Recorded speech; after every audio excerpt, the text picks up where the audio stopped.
Soluble in the snow, I wait for you outside the red building filled with sparrowhawks and female dust.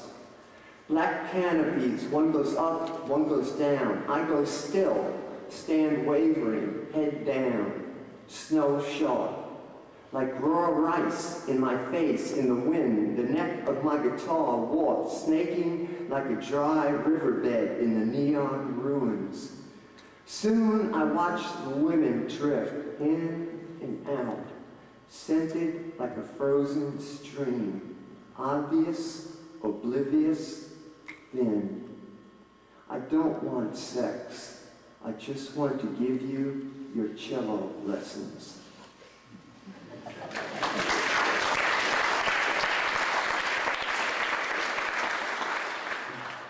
It's called Radiation. Most of these don't have titles, which I used to be really into titles. Most of these just say poem. I mean, there's half have titles, half don't. I used to love titles, but now I think about titles. John Ashbery once told me that he doesn't write a poem, he writes a title first. Another thing for the scholars to baffle over, and Howard Bloom sucked that down.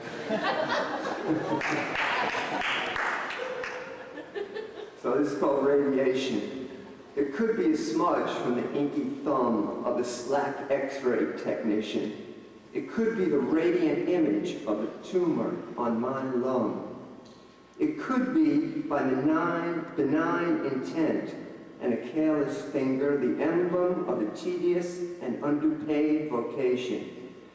It could be the accurate imprint of my impending death. Monday, I'll learn. I think I should stick around, you know?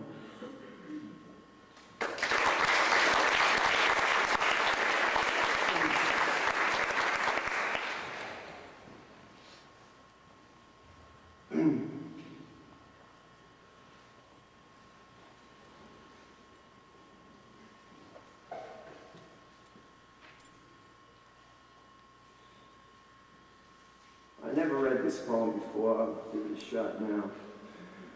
I was wondering if the fire within your tears is a reflection of the city as it burns, or the residue of desire and rage. Then again, it could be a substance of my own fear. My muscles ache from the oars against the sea. Though the sea is soft, a single footstep would betray us to whatever lies beneath. You as I, and the obdurate afterthought of an angel who sleeps in a limestone quarry, as if it were already a fountain. What became of us, sometimes bold, always bewildered, our touch soft as ashes of neon?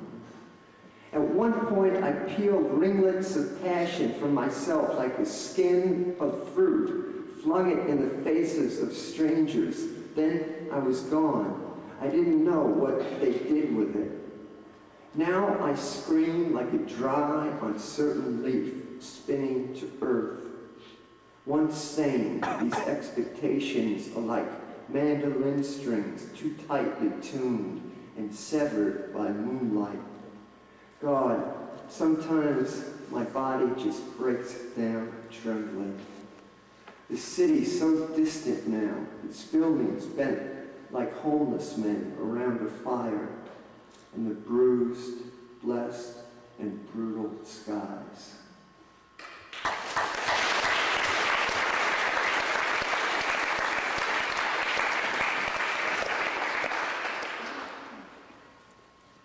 All right, Buddha gets a backstage pass, but his friends have to pay.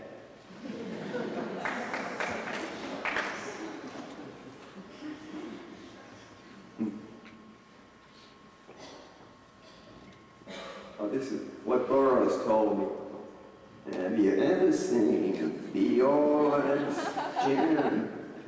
You want to see fjords before you die.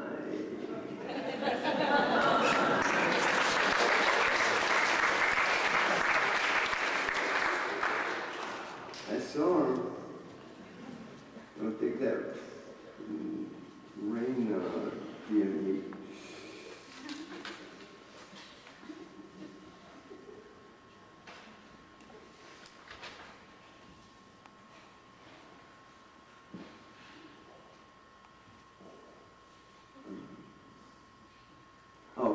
Here, hold this poem between your ankles a moment. I have to go to the window. Somebody is down in the streets buying sex, planning perhaps to dedicate lust to the articulate moon above the co-op gardens, lonely, overwrought, sighing on white wrought iron benches. Keep holding that paper. Keep your legs tight together just a little longer, because my attention just rose 3 flights to the room across the garden, the flicking millennium blue of some couple's TV in darkness.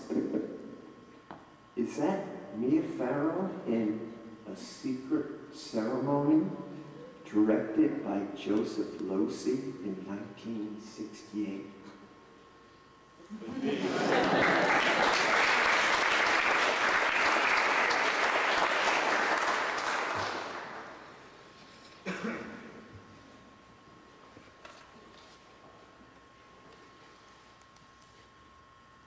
There's a prose poem, The Ocean Below. She was a diagnosed schizophrenic. When he walked into her apartment, in fact, he noticed a document on the wall from the Social Security Department of the state of New York certifying her as a schizophrenic and thus eligible for financial benefits, medical treatment, and food stamps. She had it hanging under glass in a walnut frame, as if it were a diploma or a law degree. When she was lucid, she would speak of her ailment as if it were a blessing bestowed on her by God, or a capability that she had worked strenuously over many years to master. She made it sound as if she could dunk a basketball or perform jaw-dropping feats of magic. Yes, she would speak loudly, I am a diagnosed, fully certified schizophrenic, and I am getting progressively worse. It is a disease, you know. It has to do with the chemicals in my brain being out of balance. It's quite complicated. I have a very, very complicated disease. She said this with such pride. As she continued to talk, however, she would slip away from the articulate and refer to the panthers that inhabit my lungs, whose paws sometimes scratch while they tell me secrets that even Jesus Christ does not know. There's no way you're getting near those railroad tracks, don't even try. She would lapse from clarity into such phrases without warning in the space of a single sentence, as if one were leisurely walking along a country road and suddenly plunged off the edge of a cliff, plummeting straight into the ocean below.